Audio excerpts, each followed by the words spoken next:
हाँ जी, hi everyone. तो इस वीडियो में मैं आपको सॉल्यूशंस करवाने वाला हूँ क्वेश्चन नंबर 23 वाला ए।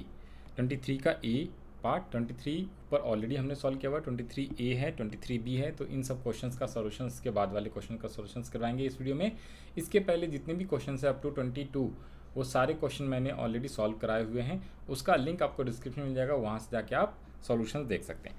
तो ये क्वेश्चन रीड करते हैं। कह रहा है क्या, from the following data calculate value of operating surplus. इसमें आपसे ऑपरेटिंग सरप्लस पूछा हुआ है और ये क्वेश्चंस इंपॉर्टेंट मार्क कर लीजिएगा। CBSE 2022 सेट 2 टर्म 2 के अंदर ये एग्ज़ाम में आया था। ओके, तो क्वेश्चन में क्या कह रहा है आपसे, कह रहा है रॉयल्टी गिवन है 5 रुपीज़ इन करोस, रेंट है 75, इंटरेस्ट दिया हुआ है, net domestic product at factor cost दिया हुआ है। तो इसे आप चाहो तो इस तरीके से लिख सकते हो, NDP at FC is given. फिर कह रहा प्रॉफिट्स भी गिवन है और डिविडेंड भी गिवन है। आपको ऑपरेटिंग सरप्लस निकालना है। तो ऑपरेटिंग सरप्लस निकालना है, simple operating surplus equals to क्या होता है, प्रॉफिट, रेंट, इंटरेस्ट। ये तीन चीज़ें अगर गिवन है क्वेश्चन में, ठीक है, profit, rent, interest and plus royalty, ये चार चीज़ें। जब भी रेंट रॉयल्टी अलग अलग दे तो इन दोनों को ऐड कर लेना है। एक ही साथ होगा तो इसका मतलब दोनों ऐड होके, तो इन चार चीज़ों को जब आप ऐड कर देते हो तो वही ऑपरेटिंग सरप्लस आ जाता है। तो आइए ज़रा, बहुत ही आसान सा सवाल पूछा था, तो यहाँ पे इसे हम लोग करेंगे। तो सबसे पहले आप लोग लिख लीजिए ऑपरेटिंग सरप्लस इक्वल्स टू, एक तो होता है जी rent and royalty plus interest and plus profits. तो ये चारों चीज़ों को आपने ऐड कर देना। कितने कितने रुपीज़ है, 75 प्लस 5, रेंट दिया हुआ है आपका 75, इंटरेस्ट है 30 एंड प्रॉफिट इज़ 45। तो 30 एंड 45, इन सबको आप ऐड कर देंगे, 80 75, तो रुपीज़ 155 करोड़। तो दिस इज दी सॉल्यूशंस। तो ये रहा 155 करोड़। बहुत ही आसान सा सवाल था। नेक्स्ट क्वेश्चन पे आते हैं। क्वेश्चन नंबर है अपना 23 का बी। 23 का बी कह रहा है क्या, from the following data calculate value of compensation of employ. तो देखो जी, एक्स्ट्रा जो ये सब चीज़ें दी हुई थी ना, तो ये सब बेकार के हमारे लिए। कौन से, ये सारे। तो क्वेश्चन में ज़रूरी नहीं है सारी चीज़ें, सारी इन्फॉर्मेशन काम का ही हो। कुछ इन्फॉर्मेशन बेकार होते हैं, उसे हमें प्लस माइनस कुछ भी करने की जरूरत नहीं पड़ती। 23 का भी कह रहा, from the following data calculate the value of compensation of employees. ठीक है, और ये भी 2022 में आया था, इसे भी आप इंपॉर्टेंट मार्क कर लीजिए। तो सेट ए में आया था कंपनसेशन एम्प्लॉयज़, दूसरे सेट में आया था ऑपरेटिंग सरप्लस का। तो इसी टाइप से आजकल सेट जो बनते हैं ना 1 2 3 करके, तो अलग अलग टाइप देता है। क्वेश्चन सेम टाइप रहता है, उसमें से किसी में दूसरा पूछ लेता है, किसी में दूसरा पूछ लेता है, इस तरीके से। क्वेश्चन 23 का बी कह रहा है क्या, old age pension. Always remember, जो ओल्ड एज पेंशन होता है उसका कुछ भी नहीं करना होता है, because this is example of transfer income. Okay, क्यों नहीं करते इसका रीजन मैं बता दिया। चैप्टर जब आप पढ़ोगे ना, सेकेंड वाला chapter, transfer income and factor income, तो जो फैक्टर इनकम होता है उसे ही नेशनल इनकम में या डोमेस्टिक इनकम में कैलकुलेट करते हैं, ऐड करते हैं और यू कैन से इंक्लूड करते हैं। लेकिन जो ट्रांसफर इनकम होता है उसे हम इंक्लूड नहीं करते हैं। तो ओल्ड एज पेंशन जो होता है ट्रांसफर इनकम होता है। लेकिन याद रख लेना, जो आपको आफ्टर जो आपका रिटायरमेंट पेंशन मिलता है उसे हम लोग कंसिडर करते हैं, क्योंकि रिटायरमेंट पेंशन मेहनत के बदले मिलता है, वो फैक्टर इनकम होता है। आई दिया हुआ है wages and salary in cash, rent free accommodation to employees, employers contribution to provident fund, payment of life insurance premium by employees. ये देखो जी, ये एम्प्लॉयज़ का लाइफ इंश्योरेंस का प्रीमियम है, ये पर्सनल खर्चे हैं। इसके अलावा contribution to provident fund by employ, तो जो एम्प्लॉय अपने घर से कॉन्ट्रीब्यूशन कर रहा है उसे हम लोग कंसिडर नहीं करते हैं। मेहनत के बदले जो पैसे मिला है, जो जॉब करने के बदले मिला है, तो एक तो एम्प्लॉयज़ कॉन्ट्रीब्यूशन टू PF ये लिखेंगे। एम्प्लॉयज़ वाला कॉन्ट्रीब्यूशन लिखना होता है, एम्प्लॉयज़ वाला हमें कंसिडर नहीं करना होता है। Rent free accommodation to employees को दिया है ना, बाय एम्प्लॉय नहीं, टू मतलब कि मालिक दिया है रेंट फ्री एकोमोडेशन, रहने के लिए उसने घर दे दिया है, 30,000 7,500 एंड वेजेस इन कैश। तो इन सबको जब आप ऐड कर दोगे तो आपका सॉल्यूशन आ जाएगा। तो आइए ज़रा यहाँ पे कैलकुलेट क्या करना था, क्वेश्चन 23 का भी है। तो इस तरीके से भी एग्ज़ाम में आता है। ये सब आसान क्वेश्चन है, कोई मुश्किल नहीं। अगर कंसेप्ट आपको आता है ना तो आसान लगेगा। कंपनसेशन ऑफ एम्प्लॉयज़,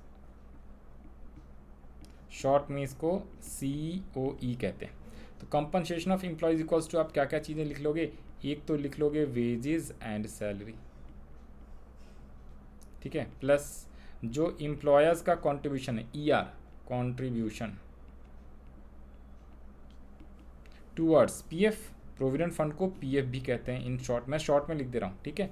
तो पीएफ। और तीसरा था क्या, हाँ जी, रेंट फ्री एकोमोडेशन उसने दिया था, rent free accommodation to employ, double E, okay. तो इन सबको आप ऐड कर दोगे ना तो वही आपका क्या आ जाएगा, ऑपरेटिंग सरप्लस। 60, 30 और 7,500, 60,000, 30,000 और 7,500, 97,500। अब ये आगे पीछे आप लिख लेना, कोई बात नहीं। वेजी सैलरी 60 था, फ्री एकोमोडेशन, तो आप इसको ना एक काम करो ना, पहले 7,500 लिख लीजिए और फ्री लिख लीजिए 30,000, उससे कोई इश्यू वाली बात नहीं है। रुपीज़ इन करोड्स, करोड़ में है तो करोड़, लैक्स में है तो लैक्स, ये ज़रूर लिख लीजिएगा, नहीं तो नंबर काटने का चांसेस रहता है। तो रुपीज़ इन करोड़ था तो 97,500 इस तरीके से। तो यानी कि इसका हमें कुछ नहीं करना, इसका हमें कुछ नहीं करना और फर्स्ट वाले का कुछ नहीं करना। अब हम लोग आएंगे नेक्स्ट क्वेश्चन पे 23 के बाद। क्वेश्चन नंबर 24 क्या कह रहा है आपसे, क्वेश्चन नंबर 24 कह रहा है क्या, कैलकुलेट वैल्यू ऑफ ऑपरेटिंग, इस बार भी ऑपरेटिंग सरप्लस पूछा हुआ है, ठीक है। तो इसमें दिया value of output, intermediate consumption, compensation of employees, indirect taxes, depreciation, subsidy, mix income. तो इस बार जो है ना आपको पहले तो फार्मूला निकालना पड़ेगा एनडीपीएट एफसी वाला, ठीक है। एनडीपीएट एफसी वाले का फार्मूले में आता है क्या, compensation of employees plus operating surplus plus आपका आता है mix income. Mix income is not given तो उसे हम लोग 0 मान लेंगे। उसके अलावा अच्छा गिवन है, mix income is already given 100, subsidies given है, टैक्सेस है, आपका डेप्रिसिएशन भी है, कंपनसेशन ऑफ एम्प्लॉयज भी है, intermediate consumption of value of output. तो पहले तो इससे आप जीडीपीएट एमपी निकालिए वैल्यू एडेड मेथड से, कैसे निकालेंगे आइए जरा, और फिर एनडीपीएट एफसी निकालेंगे। तो सबसे पहले आप यहाँ पे लिखिए सॉल्यूशन, आंसर ऑफ 24। सबसे पहले तो जीडीपीएट एमपी निकालेंगे, क्या निकालेंगे, value of output minus intermediate consumption, value of output minus intermediate consumption, कितने कितने रुपीज़ हैं, 800 और 200। सर ये तो आपने अलग ही फार्मूला लगा दिया भैया, ये वैल्यू एडेड मेथड का फार्मूला है, ये आना चाहिए आपको। और फिर हम लोग क्या निकालेंगे, NDP at FC, NDP at FC with the help of GDP at MP, जो गिवन है क्वेश्चन में उसके अकॉर्डिंग। ग्रॉस सेनेट पे जाने के लिए डेप्रिसिएशन को लेस करते हैं, डोमेस्टिक सेम है, मार्केट प्राइस से जब आप फैक्टर कॉस्ट पे जाते हो तो एनआईटी। सर एक बार ना इसको आपने और लिख लेना है, क्योंकि ब्रैकेट लगा के एनआईटी इक्वल्स टू क्या होता है, इनडायरेक्ट टैक्स माइनस सब्सिडीज, नहीं तो आपका आंसर प्लस माइनस की वजह से गलती आ जाता है। तो इसको ज़रूर से ज़रूर आप लोग लिख लें, ठीक है ना। जब भी जिसको कन्फ्यूजन, जिसको आता है उसके लिए कोई दिक्कत वाली बात नहीं है, जिसको नहीं आता है स्टेप बाय स्टेप करेंगे, एक एक स्टेप आप अच्छे से लिख के आएंगे तभी आंसर आपको करेक्ट आएगा, अदरवाइज आंसर गलत आ जाएगा। तो जीडीपीएट एमपी अभी हमने निकाला 600, ऊपर में निकाला 600 माइनस डिप्रिसिएशन क्वेश्चन में गिवन था 20 और एनआईटी के लिए 30 और माइनस सब्सिडी करना है 50, ठीक है जी। तो 30 माइनस 50, नहीं तो प्लस माइनस का दिक्कत हो जाएगा। आपका डेप्रिसिएशन था 20, तो डेप्रिसिएशन आपने 20 लिखा, ये माइनस और ब्रैकेट में करके लिखना है, ब्रैकेट नहीं लिखोगे तो आपको प्लस वाला माइनस, माइनस वाला प्लस हो जाएगा और जिसकी वजह से आंसर गलत आ जाएगा। फिर आप कहोगे अरे मैंने तो सही करके आया था, फिर ये गलती कैसे हो गया। तो इस चीज़ को ध्यान रख लेना है, ब्रैकेट लगा के फिर करना है, IT minus subsidy, indirect taxes minus subsidies. तो 600 माइनस 20 और ये माइनस का ब्रैकेट के अंदर माइनस 20 आएगा, इसको ध्यान से करना है। 600 माइनस 20 माइनस माइनस प्लस 20, तो रुपीज़ 600 करोड़। तो एनडीपीएट एफसी भी 600 करोड़ आए।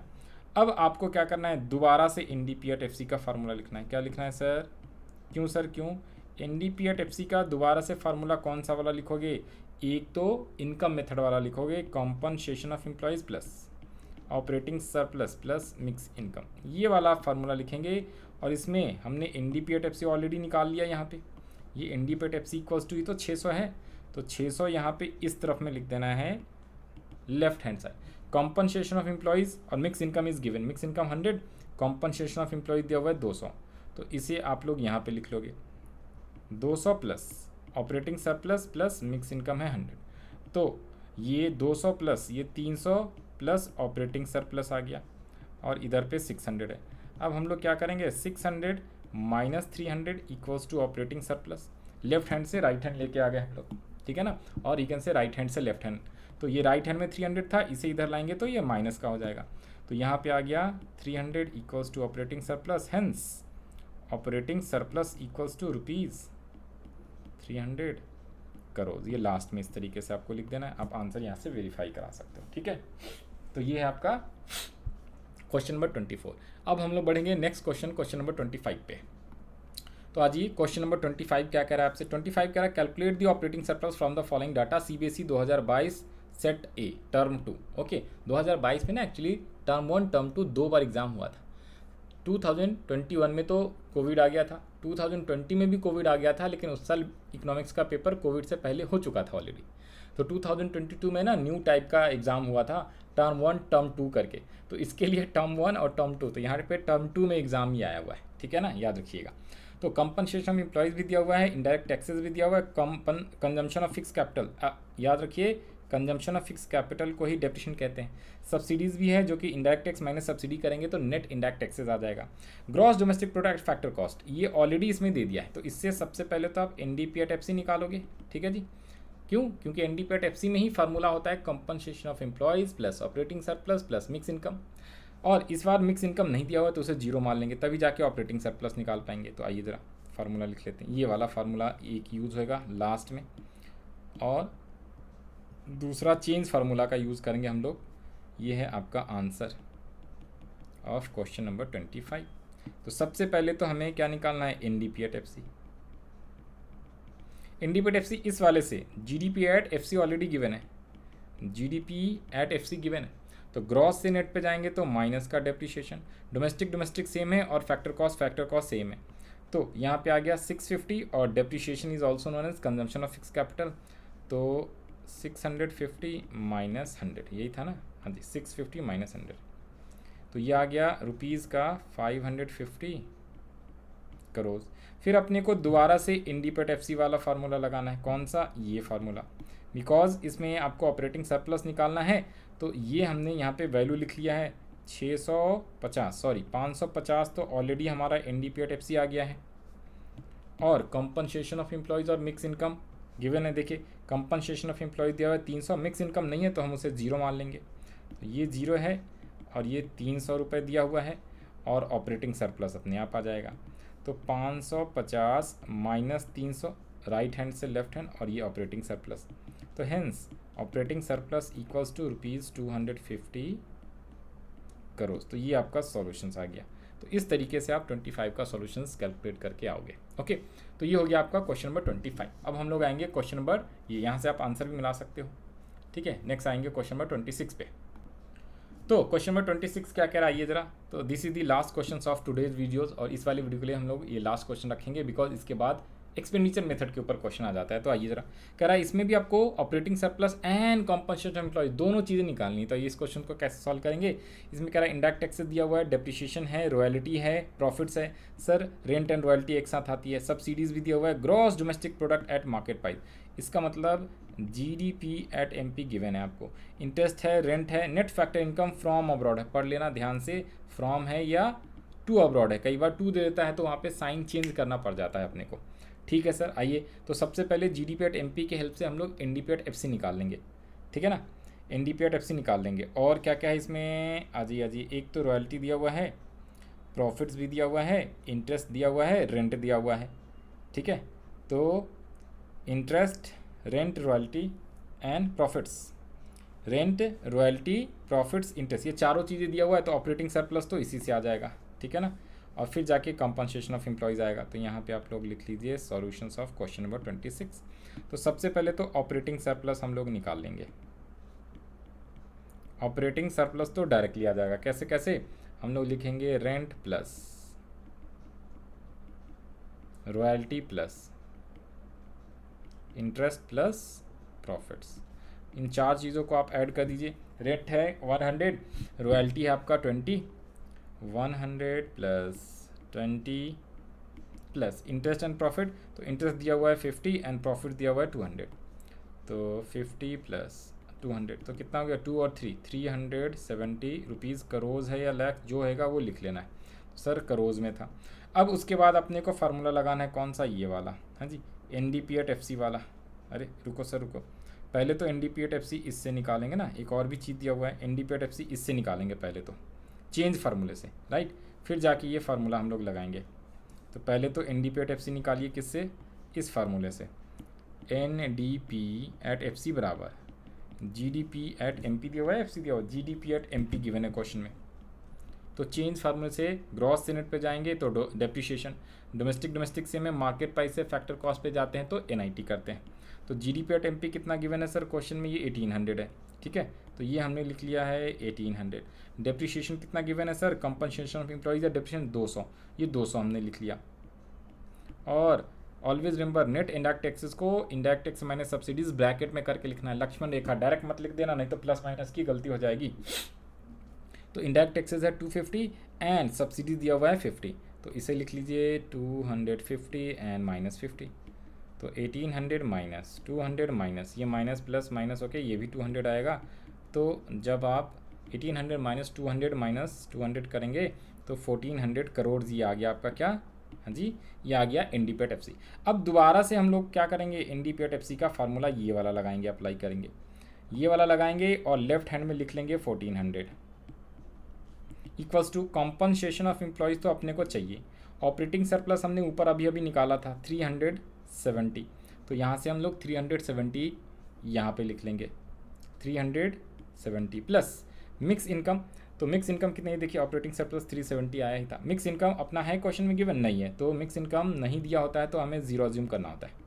तो compensation of employees plus 370 equals to 1400 minus 370 को राइट हैंड से लेफ्ट हैंड लेके आ जाएंगे तो साइन चेंज हो जाता है।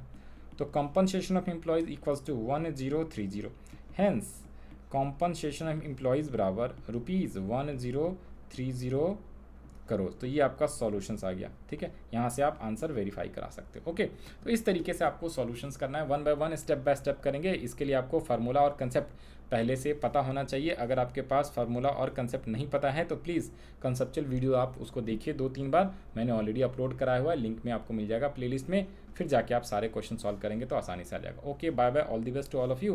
तो इस वाले वीडियो के लिए इतना ही रखते हैं। नेक्स्ट वाले जितने भी क्वेश्चन है, क्वेश्चन नंबर 27 उसके बाद वाले, वो क्वेश्चन हम लोग करेंगे नेक्स्ट वीडियो में कवर करेंगे। ओके।